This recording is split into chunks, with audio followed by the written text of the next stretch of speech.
कहानी के स्टार्टिंग में हमारी फीमेल लीड को दिखाया जाता है। इसका नाम होता है मिंजे और ये अभी अभी नए स्कूल में ट्रांसफ़र होकर आई है और वो इस बार खुद से प्रॉमिस करती है कि इस बार तो एक दोस्त बना के ही रहूँगी, क्योंकि पिछले स्कूल में उसका कोई भी दोस्त नहीं था, लोग उससे भागते थे।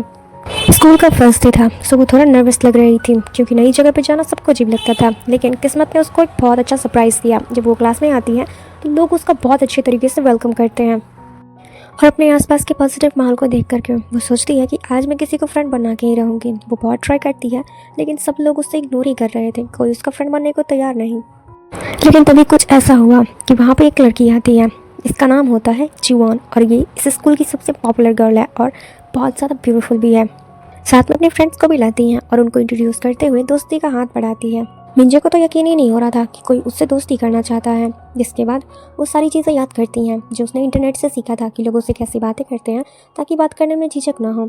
इसके थोड़ी देर के बाद ही जीवॉन उसको लंच के लिए इनवाइट करती है और अपने साथ ले जाती है। मिंजे को जीवॉन के साथ देख करके सभी लोग बहुत ही ज़्यादा हैरान थे क्योंकि वो बहुत ही ज़्यादा पॉपुलर थे अपने स्कूल में और हमारी जीवॉन को ये सब देख करके बहुत ही ज़्यादा अच्छा लगता है। उसके दिल में खुशी की लहर दौड़ रही होती है। लेकिन अभी तो कहानी में ट्विस्ट बाकी है, अभी तो ये स्टार्टिंग ही है। जीवॉन अपने कुछ मेल फ्रेंड से मिंजे को इंट्रोड्यूस करवाती हैं, जिसको देखने के बाद वो थोड़ा अनकंफर्टेबल फील करने लगती हैं क्योंकि पहली बार वो किसी लड़कों से बात करने वाली थी और देख भी रही थी। वो ना सिर्फ बहुत ही ज़्यादा हैंडसम थे बल्कि बहुत ही ज़्यादा पॉपुलर भी थे।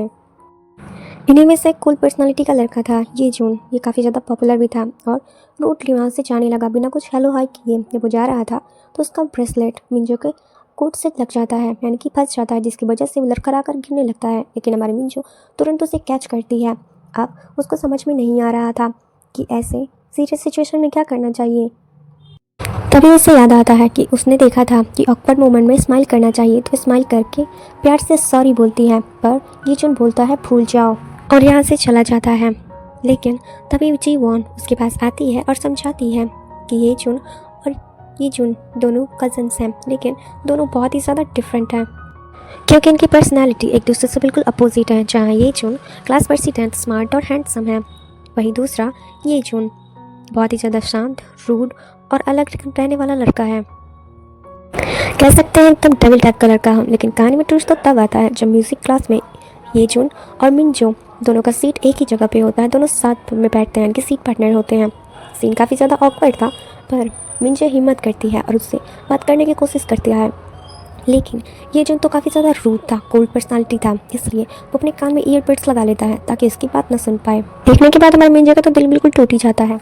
मिंजे टीचर के पास जाती है सीट चेंज करने के लिए, मगर टीचर उल्टा उसे मोटिवेट करते हैं और कहते हैं नए स्कूल का आनंद लो, और साथ में बोलते हैं कि अब हमारे स्कूल में एक और नई लड़की आने वाली है। उस लड़की का प्रोफाइल जब वो देखती है तो शॉक रह जाती है क्योंकि उस लड़की का नाम भी मिंजे था, लेकिन लोग उसे यूमिन के नाम से जानते थे। निक नेम था उसका कि वो बहुत ही ज़्यादा पॉपुलर थी सोशल मीडिया पे, उसके बहुत सारे फॉलोअर्स थे और साथ में वो काफ़ी ज़्यादा स्टाइलिश, रिच, बहुत अच्छी दिखने वाली लड़की होती है। लेकिन उसे शौक तो तब लगता है जब टीचर उसे यूमिन समझ रहे थे, यानी कि दोनों का नाम सेम था तो वो समझ रहे थे। लेकिन जब वो घर पर जाती है तो सोचती है कि मेरे नए नए फ्रेंड्स बने हैं, हो सकता है मेरी गलती की वजह से सब लोग मुझे यूमिन समझ रहे हैं। लेकिन वो खुश थी कि दोस्त हैं और उसे डर भी लग रहा था कि कहीं उन्हें खो ना दे और कहीं सच सामने ना आ जाए। लेकिन कहानी में एक और ट्विस्ट आता है। हाईजून उसके पास खुद आता है क्योंकि अब उसे सारी सच्चाई पता चल चुकी है। लेकिन वो मिंजे को प्रॉमिस करता है कि वो किसी को भी नहीं बताएगा। जब वो क्लास में जाती है तो उसकी सारी फ्रेंड्स उसके पास आती हैं और उसके इंस्टाग्राम प्रोफाइल और फॉलोअर्स की बहुत ही ज़्यादा तारीफ़ कर रही होती हैं। अब मिंजो ने सोच लिया कि इनको सच्चाई बता ही देनी चाहिए। जब वो बता रही होती हैं तभी सभी लोग उसके पास आ जाते हैं और इंस्टाग्राम पर उसको फॉलो करने के लिए बोलते हैं, पर वो सभी लोगों को बोलती है कि अब मैं सोशल मीडिया यूज़ नहीं करती क्योंकि वो यूमिन नहीं थी, मिंजो थी, जो कि लोगों ने गलत समझ लिया था। जिसके बाद वो वहाँ से चली जाती है और जब वो अपने घर जा रही होती है तो एक जगह पर बैठकर वो सोचने लग जाती है कि वो एक बहुत बड़ी लूज़र है क्योंकि उसके सारे दोस्त उसको कोई और समझ के दोस्त बना रहे हैं। अब उसके आंसू रुकने का नाम ही नहीं लेते हैं। लेकिन थोड़ी देर के बाद वो एक शॉप में जाती है और अपने मूड को ठीक करने के लिए कुछ मीठा खरीदती है और दवाई खरीदती है। लेकिन तभी यहाँ पे ये जून आ जाता है, उसका हाथ जोर से पकड़ लेता है क्योंकि उसने उसको पुल पर रोते हुए देखा था। उसको लगा कि ये कुछ गलत करने वाली है, इसलिए वो उसको रोकना चाहता था। जिसके बाद मिंजो उसको थैंक यू करती है, जिसके बाद मीन उसको दोबारा थैंक यू बोलती है उसका ध्यान रखने के लिए और बोलती है तुम्हें कैसा लगेगा ये जो जब तुम्हें पता चले कि इस दुनिया से गायब हो जाना सबसे अच्छा चीज़ है। जिसके बाद ये जून बोलता है कि एकदम भी बेकार लगेगा क्योंकि इस दुनिया का रूल है कि चाहे जो भी हो सब कुछ सहो और बस चिंता रहो। उसी रात जब मीन अपने घर पर बैठी हुई थी, वो गाना सुन रही थी, तो उसने एक नया सॉन्ग सुना। इसका नाम था गायब हो जाओ या फिर सुनता रहो। उस टाइटल ने मिन के दिल को छू लिया था क्योंकि वो उसकी ज़िंदगी से रिलेटेड थी। जिसके बाद वो पूरा गाना सुनती है एंड कमेंट्स पढ़ती है जिसमें लोग अपने बारे में बहुत कुछ बताते हैं। फिर वो एक प्यारा सा कमेंट छोड़ती है, तभी उसका क्रिएटर उसको रिप्लाई करता है। उस क्रिएटर ने रिप्लाई किया था कि कभी कभी मैं भी ऐसा फील करता हूँ, बहुत ही ज़्यादा लोनली, लेकिन बस इसका एक ही रूल है, बस जिंदा रहो। अब मिन जब अगले दिन स्कूल जाती है तो वो नई स्टूडेंट भी आ जाती है, यानी कि यूमिन। और वो बिल्कुल भी वैसी नहीं दिख रही थी जैसा उसका प्रोफाइल में था। मिन उसको देख करके काफ़ी ज़्यादा शॉक रह जाती है क्योंकि ये बहुत ही ज़्यादा डिफरेंट दिख रही थी अपने प्रोफाइल से। लेकिन मिन ने मौका देखकर यूमिन से बाथरूम में बात करने की कोशिश की। जब सब लोग चले गए थे, वो बोलती है, तुम अपनी प्रोफाइल पिक में बहुत ज़्यादा सुंदर दिखती हो, तुम्हारा ऑनलाइन इमेज बहुत ही ज़्यादा अच्छा है, लेकिन तुमने ऐसा लुक क्यों रखा है। जिसके बाद यूमिन उसको जवाब देती है बिल्कुल ठंडे दिमाग से कि मुझे तुम्हें जवाब देने की कोई ज़रूरत नहीं है। जिसके बाद हमारे मिन को समझ में आ जाता है कि वो उसने बिल्कुल अपनी मर्जी से, यानी कि यूमिन ने अपनी मर्जी से ही ऐसा अगली जैसा लुक रखा है। क्लास में जी वॉन मिन से काफ़ी ज़्यादा मजाक मस्ती किया करती थी, जिसको दूर से हमारी यूमिन देख रही थी और उसको अपनी पुरानी ज़िंदगी याद आने लगी जब अपने फ्रेंड्स के साथ काफ़ी ज़्यादा अच्छे से रहती थी, खेलती कूदती थी, मेकअप खेलती थी। लेकिन अब उसको अपने जीवन में लगता है कि दोस्ती करना बेकार है, ये सब कुछ भी नहीं है। लेकिन एक बार फिर से मौका देखकर हमारी मिन यूमिन से बात करने की कोशिश करती है, लेकिन यूमिन उसको रोकती है और बोलती है कि वो नहीं चाहती कि किसी और को उसके बारे में थोड़ा सा भी पता चले। यूमिन नहीं चाहती थी कि कोई मिन और उसको एक साथ देखे, इसलिए वो स्टोर रूम में उसको खींच के ले लाती है और बात करती है कि तुम मेरे साथ ऐसा बिहेव मत करो जैसे तुम मुझे जानती हो, तुम मेरे बारे में कुछ भी नहीं जानती हो। जिसके बाद मिन भी अपने दिल की सारी बातें, वो सारी चीज़ें बता देती है कि कैसे वो स्कूल में आई और उसके फ्रेंड्स कैसे बने उसकी जगह पे, कि कैसे उसको मदद की ज़रूरत है। लेकिन यूमिन ने तुरंत कोल्डली जवाब दे दिया, ये तुम्हारा मसला है, इसलिए तुम इसे सुलझाओ।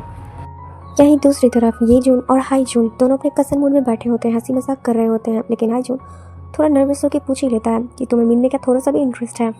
जिसके बाद वो तुरंत जवाब देता है कि ऐसा कुछ भी नहीं है जैसा तुम सोच रहे हो। ये बात कर ही रहे होते कि तभी वहाँ पे जीवन आ जाती है और पूछती है कि तुम दोनों में क्या बातें चल रही थी। तभी हाईजून ने जीवन को सब कुछ बता दिया कि लोग अफवाहें फैला रहे हैं कि मिन और इसके बीच में कुछ चल रहा है। तभी ये दोनों इसका मजाक बहुत अच्छे से उड़ाते हैं और प्यार से। और यहीं पे सीन काफ़ी ज़्यादा इंटरेस्टिंग और मज़ेदार हो जाता है क्योंकि ये फ़नी सीन था। जिसके बाद जीवन सबको बताती है कि मैं मिन के वेलकम के लिए एक पार्टी रख रही हूँ। जिसके बाद हम इन्हें पार्टी करते हुए देखते हैं और काफ़ी मजाक मस्ती करते हुए। थोड़ी बहुत मजाक मस्ती करने के बाद ये मिन को बोलता है कि तुम्हारी वेलकम पार्टी है, इसलिए तुम्हें एक गाना ज़रूर गाना चाहिए। हमारी मिन आज तक कभी किसी के सामने गाना नहीं गाई है, इसलिए वो थोड़ा नर्वस हो जाती है। कि तभी हाईचुन टपक के बोलता है कि क्यों ना तुम दोनों साथ में गाना गाओ। जिसके बाद ये जून तो तुरंत जवाब दे देता है कि भाई मैं गाना नहीं गाता। अब हमारी ये जून बहुत ही ज़्यादा हिम्मत जुटाती है, गाना शुरू करती है। और जब वो गाना गा रही होती है तो सब लोग उसे देखते ही रह जाते हैं क्योंकि वो बहुत ही ज़्यादा अच्छा गा रही होती है और सब उसका कॉन्फिडेंस बढ़ा रहे होते हैं। लेकिन उसने तो आज सोच लिया था कि आज सबको सच्चाई बतानी है, लेकिन सीन यहाँ पे तो उल्टा हो जाता है। वो और भी ज़्यादा नर्वस हो जाती है बताते हुए, लेकिन वो किसी को कुछ भी बता नहीं पाई, इसलिए वो वॉशरूम का बहाना करके यहाँ से जाने लगी। लेकिन उसको क्या पता था कि ये जो वॉशरूम के बाहर उसका वेट कर रहा है। सो इसी तरीके से हमारा पार्ट 1 खत्म होता है। आई होप आपको पार्ट 1 काफ़ी ज़्यादा अच्छा लगा हो और पार्ट 2 देखने के लिए नेक्स्ट डे का वेट करें। Thank you so much for watching. मिलते हैं नेक्स्ट पार्ट में। Bye bye.